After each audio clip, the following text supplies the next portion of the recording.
Throughout history, many ancient cultures devised their own ways to understand the universe, where it came from and how time flows.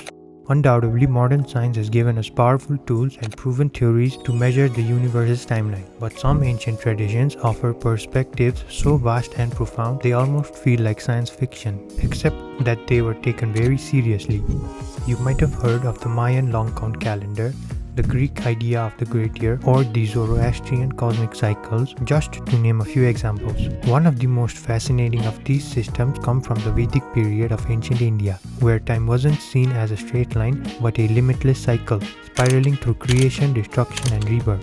The Vedic sages or rishis spoke of time in units that stretched from tiny fractions of a second to trillions of years. They called these cycles Yuga, Chaturyuga, Manvantara, and Kalpa, each one fitting into the next like cosmic nesting dolls, revealing an entire rhythm of existence most of us have never even imagined.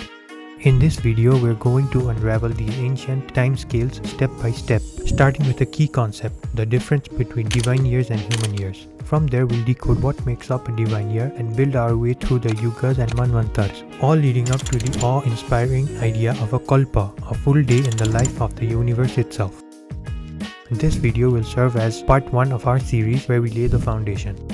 In part 2, we'll go even deeper into the durations of the days and nights of Brahma, his cosmic months, years, and the mysterious scale of his full lifespan. So sit back, relax, and let's begin this journey into the vast Vedic timeline. Welcome to the Essence of Time. Before we begin, make sure to like this video and subscribe to the channel.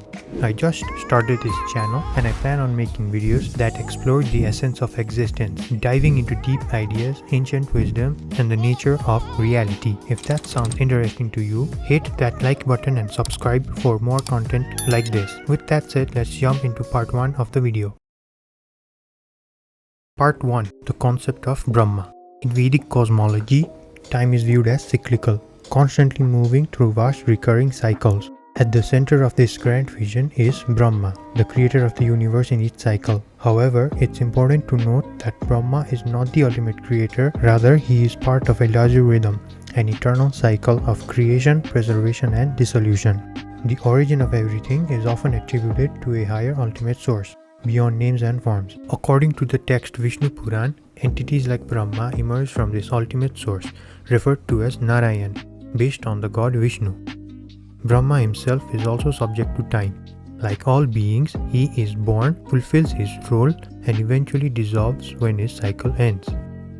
Brahma is said to be born, a familiar phrase to signify his manifestation, and as the peculiar measure of his presence, 100 of his years is said to constitute his life. Vishnu Purana, Book 1, Chapter 3. So each Brahma lives for 100 years, not in human years but on a completely different and vastly larger scale of time. Each of his years consists of roughly 360 days, the full breakdown of which we'll dive into shortly. For now, what's important to understand is that each of these days has a daytime and a nighttime. It is said that during Brahma's daytime, creation unfolds, worlds are born, beings evolve, civilizations rise and fall, and the cosmic drama plays out. But during Brahma's nighttime, everything returns to an unmanifest state in an event known as Pralaya, a period of cosmic dissolution and rest. This cycle of creation by day and dissolution by night continues throughout Brahma's lifetime. When his 100 years come to an end, a Mahapralaya or great dissolution is said to occur, after which a new Brahma eventually emerges and the cycle of creation begins once again. Now let's get into the nitty-gritty of this insanely vast time scale by converting the lifetime of Brahma into human years. Part 2. Time scale. Before we begin, a quick clarification. In Vedic culture, knowledge was passed down orally for centuries before being written down, so the texts I'll mention don't have exact dates. What we have are the oldest surviving versions, not the original sources. Also, time units that I've mentioned in this video come from different texts that didn't originally form one system. Over time, scholars and traditions connected them. I've done something similar, bringing the pieces together into one clear timeline. With that in mind, let's start with a familiar unit, a year. Ancient texts often use a unit called divine year, which is very different from a regular year. While smaller units like days and hours exist, we'll focus on what matters for understanding the bigger cosmic timeline. With that in mind, let's move into our base definition from where we will start. Based on oral traditions, it is commonly understood that a year of 12 months is a day and night of the gods.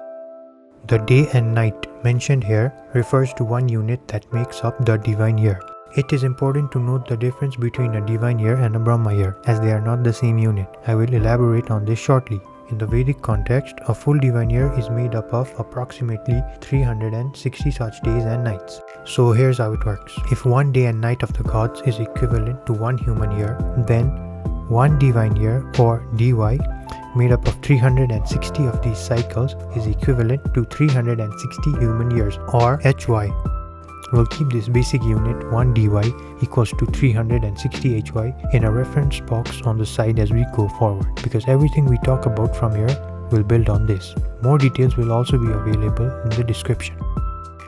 Now let's zoom out a bit and talk about the next unit, Yuga. If a year represents the cycles of nature, the Yugas are like seasons of human civilizations, vast epochs that shape the moral and spiritual landscape of the world. One of the texts that give us a clear picture of these time cycles is the Vishnu Purana. It's one of the 18 Mahapurans. This particular Puran is centered around Lord Vishnu and offers some of the most detailed insights into the structure of time in Vedic cosmology. Here's how it describes the Yugas. 12,000 divine years, each composed of 360 such days, constitute the period of the 4 Yugas, or ages. They are thus distributed. The Satyuga has 4,000 divine years, the Treta Yuga 3,000, the Dwapara Yuga 2,000, and the Kaliyuga 1,000. Vishnu Purana, Book 1, Chapter 3. Each Yuga represents a phase in the spiritual condition of humanity.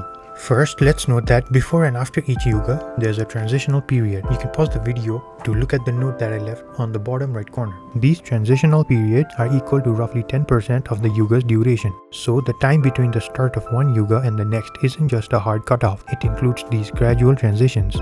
And it's this entire span that's collectively referred to as a Yuga. So based on the above definition, there are 4 Yugas of the following length in a single cycle. They are as follows.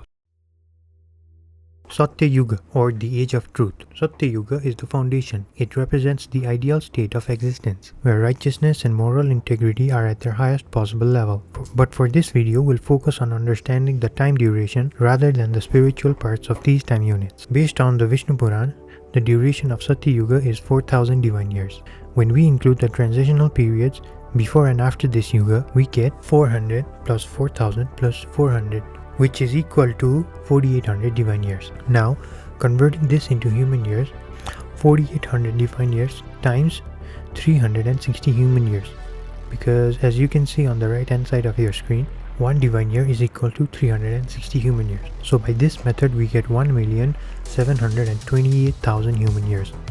That's 1.728 million years for one Satyuga, which is an incredibly long time. Moving on to the next Yuga, we have the Treta Yuga, or the age of 3 quarters. As the name suggests, this Yuga represents 3 quarters, or 75% of the righteousness that existed in the previous Satyuga. The core duration of this Yuga, based on Vishnu Puran, is 3,000 divine years, which, as the name suggests, is equal to 3 quarters of the duration of Satyuga. Now, adding the transitional periods, which are roughly 10% of 3,000, we get 300 plus 3,000 plus 300, which is equal to 3,600 divine years. Converting this into human years, 3,600 divine years times 360 human years per divine year, we get 1,296,000 human years. Going forward, we have the Dwapara Yuga, or the age of half. Dwapara Yuga marks a further decline. It represents half, or 50% of the righteousness that existed in the Satyuga. The core duration of this Yuga is 2,000 divine years, or as the name suggests, half of Satyuga. Adding the transitional periods, 200 plus 2,000 plus 200, we get 2,400 divine years. Now converting this into human years, 2,400 divine years times 360 human years, we get 864,000 human years for one Dwapara Yuga. Now for the last Yuga in the cycle, the Kaliyuga, or the Age of Darkness. Kaliyuga, as you may have heard, is the age we're currently living in. It represents the lowest point in the cycle, just 1/4 or 25% of the righteousness that existed in the Satyuga. Its core duration is 1000 divine years, or as we follow the pattern so far, a quarter of Satyuga. Now adding the transitional periods, as they are 10% of the duration of the Yuga, we have 100 plus 1000 plus 100 equals 1200 divine years. Converting this into human years by multiplying 1200 by 360, we get 432,000 human years for one Kali Yuga. Together, these 4 Yugas, Satya, Treta, Dwapara and Kali, form one cycle. This full rotation is called Chaturyuga, which literally means fourfold age or quadruple age. This cycle represents the complete moral and spiritual journey of the world, starting from the highest state of righteousness, gradually declining and eventually resetting to begin again. We'll refer to Chaturyuga as C going forward. Let's break down the duration. One Chaturyuga or C equals to Satya plus Treta plus Dwapara plus Kali equals to 1,728,000 plus 1,296,000 plus 864,000 plus 432,000. We get 4,320,000 human years for one Chaturyuga. Now converting that back into divine years, just to stay aligned with our initial definition, C divided by 360 equals to 4,320,000 divided by 360 equals to 12,000. So one Chaturyuga equals to 12,000 divine years as stated by our initial definition derived from the Vishnu Puran. Also, if you haven't yet noticed the insanely vast scale of these time units, just take a moment to let it sink in. Looking at the sheer scale, 4,320,000 years for one Chaturyuga, it's clear that the ancients were thinking on a cosmic level. Whether these numbers are symbolic or poetic, they reflect a worldview where time is vast, cyclical, and deeply tied to the moral and spiritual condition of the world. Once each Chaturyuga ends, the cycle resets, starting again with Satyuga. The great cosmic timeline continues, repeating again and again through unimaginable stretches of time. Also, here's something I found. Maybe it's just a coincidence, but still kind of fascinating. If you add up the digits of the duration of each yuga, they all add up to 9. Seriously. Satyuga, 1 plus 7 plus 2 plus 8 equals to 18, 1 plus 8 equals to 9. Treta Yuga, 1 plus 2 plus 9 plus 6 equals to 18, 1 plus 8 equals to 9. Dwapara Yuga, 8 plus 6 plus 4 equals to 18, 1 plus 8, 9. And Kaliyuga, 4 plus 3 plus 2 equals to 9. Even Chaturyuga, 4 plus 3 plus 2 equals to 9. I don't know if that actually means anything, but it's pretty wild, right? If anyone out there knows more about this pattern, drop your thoughts in the comments. I'd love to hear what you think. So, quick sum up. The 4 yugas, Satya, Treta, Dwapara and Kali, together form one complete Chaturyuga cycle, which adds up to a whopping 4,320,000 human years. And yes, we're currently in the Kali Yuga, the final stage of the cycle. Once it ends, the entire sequence resets, starting again with Satyuga. This pattern just keeps going endlessly. Alright, now that we've wrapped up the Chaturyuga, let's move on to the next big unit in the cosmic timeline and step it up a level. The Manvantara. A Manvantara is another huge time cycle. Scripturally, it marks the reign of a Manu, a title given to divine beings believed to be the progenitor of humankind. Manu isn't just one person, it's more like a role passed down across time, with 14 different Manus in total, each ruling over their own unique period, called a Manvantara. 7 rishis, Indra, Manu, and the kings, are created and perish at one period called a Manvantar. It is equal to 71 times the number of years contained in the 4 yugas. Vishnu Purana, Book 1, Chapter 3. So what does that mean? Each Manvantar equals to 71 times years of the 4 yugas. Since one Chaturyuga contains 4 yugas, we can say that one Manvantar contains 71 Chaturyuga.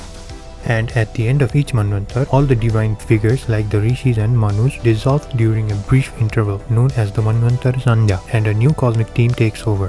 These transitional periods last for 1,728,000 years, the same duration as Satyuga. So calculating the duration, one Manvantar equals to 71 Chaturyugas. And since one Chaturyuga equals to 4,320,000, multiplying that by 71, we get 306,720,000 human years for one Manvantar. and for one Manvantar Sandhya or transition period, we have 1,728,000 human years. And just like before, the digits in that Manvantar total also add up to 9. Coincidence? Maybe, but that's still pretty wild. The first Manu was Swayambhu, then came Swarochish, then Ottami, then Tamasa, then Revat, then Chakshush. These 6 Manu have passed away. The Manu who presides over the 7th Manvantar, which is the present period, is Vaivasvat Manu. Vishnu Puran, Book 3, Chapter 1. So based on this quote from the Vishnu Puran, there were 6 Manus before the current one. So we can say that we are currently in the 7th Manvantar, known as the Vaivasvata Manvantar, ruled by Vaivasvata Manu. So quick sum up. The 4 Yugas, Satya, Treta, Dwapara and Kali, together form one complete Chaturyuga cycle. Then comes the Manvantar, which contains 71 Chaturyuga. Now for the last section of this video, let's try to figure out where we are in the cosmic timeline using our main reference, the Vishnu Puran. It states that in every Dwapar Yuga, which is the 3rd Yuga in a single Chaturyuga cycle, a Vyas is appointed by Lord Vishnu to compile the ancient knowledge of the Vedas and the Purans. The term Vyas is like a title given to the individual assigned this task. This quote helps us identify our current position in the cosmic timeline with greater accuracy. 28 times have the Vedas been arranged by the great rishis in the Vaivasvat Manvantar in the Dwapar Yuga, and consequently 8 and 20 Vyasas have passed away. Vishnu Puran, Book 3, Chapter 3. Based on this quote, here are 3 key points that clarify our date in this grand cosmic calendar. Number 1. The Vedas have been compiled 28 times in this Vaivasvata Manvantar. Number 2. The compiling is done in every Dwapar Yuga, which is the 3rd Yuga of Chaturyuga cycle. And finally, number 3. Since there is only one Dwapar Yuga per Chaturyuga and we are currently in the Kaliyuga, that is the Yuga that comes right after Dwapar, we can conclude that we are in the 28th Chaturyuga of the Vaivasvata Manvantar. To place this in a broader context, we are in the 4th Yuga, which is the Kaliyuga of the 28th Chaturyuga out of the 71 Chaturyugas that make up the current Vaivasvata Manvantar. That's our position, right in the final quarter of one Yuga in the 28th lap of a 71 lap race. But wait, there's more. If we zoom out even further and look at the larger cosmic container that holds all the Manvantars, we reach the Kalpa, a single day in the life of Brahma. But that's it for part 1 of this video.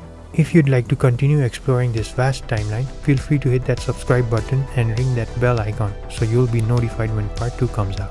We'll dive into the concept of the Kalpa, Brahma's cosmic days, months and years, and the mind-bending scale of his full lifespan. Thanks for watching and see you next time.